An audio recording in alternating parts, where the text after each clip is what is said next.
जहां तक भाजपा का सवाल है, उन्होंने यही कार्ड खेला है, उनके पास डेवलपमेंट का कोई कार्ड नहीं है। और अब मैं बता देना चाहता हूं कि बंगाल की जनता तो छोड़िए, दक्षिणी भारत की जनता छोड़िए, पूरे देश की जनता ये हिंदुत्व मॉडल वाली जो बीजेपी की रणनीति, राजनीति और कूटनीति है, इसके विरुद्ध वोट देगी। युवा इसके विरुद्ध वोट देंगे, युवती इसके विरुद्ध वोट देंगे, वो अब देश हित में वोट देंगे। आज बंगाल साथ ही साथ पूरा देश हित में वोट देगा।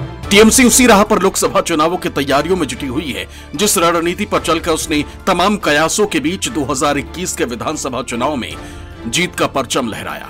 ममता शायद देश की मौजूदा इकलौती ऐसी मुख्यमंत्री हैं जो हर विधानसभा चुनाव के बाद सियासी तौर पर और भी ज्यादा ताकतवर होती गई। 2011 विधानसभा चुनाव में टीएमसी को 184 सीटें मिली, जबकि उनका वोट प्रतिशत 39 रहा।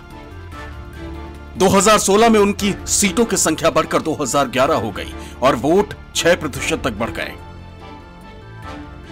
वहीं 2021 में उनकी पार्टी को 215 सीटें मिली, जबकि उनका वोट प्रतिशत बढ़कर 48 तक पहुंच गया। आंकड़ों में तो सब ठीक ठाक ही दिखाई देता है, मगर ममता को भी यह अंदाजा होगा कि अगले साल होने वाले लोकसभा चुनावों की राह शायद उनके लिए इतनी आसान न हो जितनी यहां से दिखाई देती है।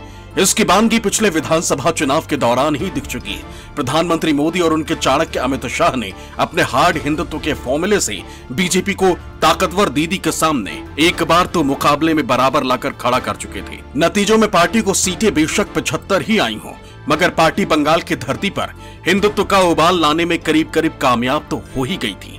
इस फॉर्मूले पर 2019 के लोकसभा चुनाव के आंकड़े तो उनके लिए और भी उत्साहवर्धक थे।